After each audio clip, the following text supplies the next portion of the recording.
Hi friends, நான் Anandhi frame. எல்லோரும் எப்படி இருக்கீங்க? எல்லோரும் சூப்பராக இருப்பீங்கன்னு நினைக்கிறேன்.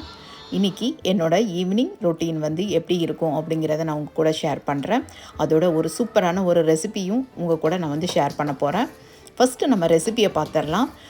இது வந்து ஒரு நாள் முன்னாடியே வந்து நம்ம ஊற வைக்கணும். அவ்வளோ அமேசிங்காக இருந்தது. இப்போ ட்ரெண்டிங்காக இருக்கிற இளநீர் இட்லி தான். அதுவும் நம்ம வந்து மில்லட்ஸில் செய்ய போகிறோம்.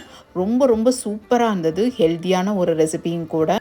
எப்படி பண்ணுறதுன்னு பார்க்கலாம். இது வந்து ஃபாக்ஸ் மில்லட் தான். இது என்ன சொல்லுவாங்கன்னா குதிரைவாலின்னு சொல்லுவாங்க. இது வந்து 2 கப் எடுத்துக்கோங்க. 1 கப் அளவுக்கு பார்த்திங்கன்னா இட்லி அரிசி எடுத்துக்கோங்க. இட்லி அரிசி எதுக்கு போடுறோம் அப்படின்னா கொஞ்சம் வந்து அந்த நல்லா சாஃப்ட்னஸ் அந்த மாதிரி கொடுக்கும். உளுந்து பார்த்திங்கன்னா 1/2 கப் எடுத்துக்கோங்க. நல்லா இந்த மில்லட்ஸ்லலாம் பார்த்திங்கன்னா நல்லாவே ஒரு டஸ்ட் இருக்கும். அதனால் நல்லா கழுவி எடுத்துக்கோங்க ஒரு 5-6 தடவை. இப்போ பார்த்திங்கன்னா உளுந்து கூடவே ஒரு 1/2 கப் அளவுக்கு ஜவ்வரிசியும் சேர்த்து ஊற வச்சுடுங்க. நெக்ஸ்ட் டே மார்னிங் பார்த்திங்கன்னா நல்லா மிக்ஸி ஜாரில் தான் நான் அரைச்சேன். தண்ணி எதுவுமே நம்ம யூஸ் பண்ணக்கூடாது. இளநீர் மட்டும்தான் யூஸ் பண்ணணும். நல்லா ஃபைன் பேஸ்ட்டாக அரைச்சி எடுத்து ஒரு பவுலில் மாற்றிக்கோங்க. இப்போ வந்து நான் வந்து உளுந்தும் ஜவ்வரிசியும் அரைச்சி எடுத்துகிட்டு வந்துட்டேன். இப்போ பார்த்திங்கன்னா நம்ம மில்லட்ஸும் அதுக்கப்புறமா பார்த்திங்கன்னா அரிசியும் சேர்த்து நம்ம அரைக்க போகிறோம். அதுவுமே பார்த்திங்கன்னா இளநீர் போட்டு தான் நம்ம அரைக்க போகிறோம். இது வந்து நான் ஒரு 2 இளநீ வாங்கினேன். 2 சின்ன சின்ன இளநீ தான். ஒரு 750 ml இருக்கும். சரியாக இருந்தது. இந்த இளநீ தண்ணி ஃபுல்லாகவே நான் வந்து யூஸ் பண்ணிக்கிட்டேன். ரொம்ப குட்டி குட்டி இளநீ தான். இப்போ உப்பு எல்லாமே போட்டு நல்லா கலந்து ஒரு 4 ஹவர்ஸ்க்கு வந்து நம்ம வந்து நல்லா புளிக்க விட்டுறலாம். புளித்ததுக்கப்புறமா இட்லி ஊற்றணும்.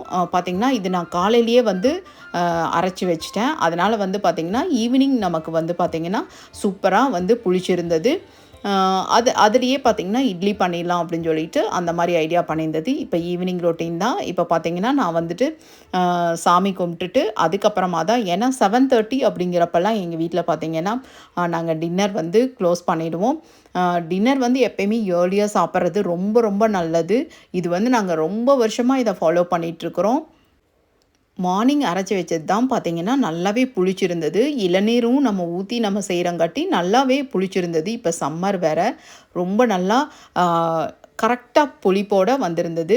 நம்ம இந்த பவுலில் போட்டோம் அப்படின்னா உண்மையாலுமே கேக் மாதிரியே இருக்கும் இது பார்க்குறதுக்கு. என் பொண்ணு அவ்வளோ ருசித்து சாப்பிட்டா இந்த இட்லியை. கண்டிப்பாக ட்ரை பண்ணி பாருங்கள்.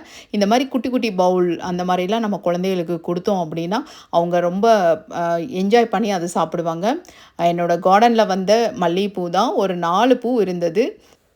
எனக்கும் ஒன்று எடுத்துகிட்டு சாமிக்கு மீதியெல்லாம் வச்சுட்டேன். இப்படி தான் என்னோடய ரொட்டீன். எவ்ரிடே ஈவினிங் வந்து சாமி கும்பிட்றது பார்த்திங்கன்னா ஒரு 6க்குள்ளே நான் சாமி கும்பிட்டு முடிச்சிடுவேன். அதுக்குள்ளார பார்த்திங்கன்னா இட்லியும் வெந்திருக்கும். நம்ம வந்து டூத் பிக் விட்டு பார்க்கலாம், இல்லை ஏதாவது ஒரு ஸ்பூன் விட்டு பாருங்கள். அதில் ஒட்டாமல் வந்தது அப்படின்னா கண்டிப்பாக வந்து இட்லி வந்து வெந்திருக்கும். இப்போ பார்த்திங்கன்னா நான் வந்து இதுக்கு கருப்பு உளுந்து சட்னி தான் பண்ணியிருந்தேன். ரொம்ப ரொம்ப டேஸ்டியாக இருக்கும். இந்த சட்னி ரெசிபி நம்மளோட சேனலில் இருக்குது. கண்டிப்பாக ட்ரை பண்ணி பாருங்கள். இதெல்லாம் வந்து பார்த்திங்கன்னா அம்மா செஞ்ச ஒரு சட்னி தான். அவ்வளோ டேஸ்டியாக இருக்கும். இப்போ பார்த்திங்கன்னா இட்லி வந்து நான் சர்வ் பண்ணுறதுக்காக எடுத்துகிட்ருக்கேன். என் பொண்ணுக்கு தான். அவளுக்கும் வந்து பார்த்திங்கன்னா 7 o'clock அந்த மாதிரிலாம் சாப்பிட்ருவா அவளும். இந்த இட்லி பார்த்திங்கன்னா நல்ல ஒரு ஸ்வீட்னஸோட ரொம்ப சாஃப்டாக பஞ்சு மாதிரி சூப்பராக இருந்ததுங்க. கண்டிப்பாக ட்ரை பண்ணி பாருங்கள். இந்த ரெசிபி பிடிச்சிருந்தா கண்டிப்பாக நம்ம சேனலுக்கு ஒரு லைக் கொடுத்துட்டு நம்ம சேனலையும் சப்ஸ்கிரைப் பண்ணி வச்சுக்கோங்க.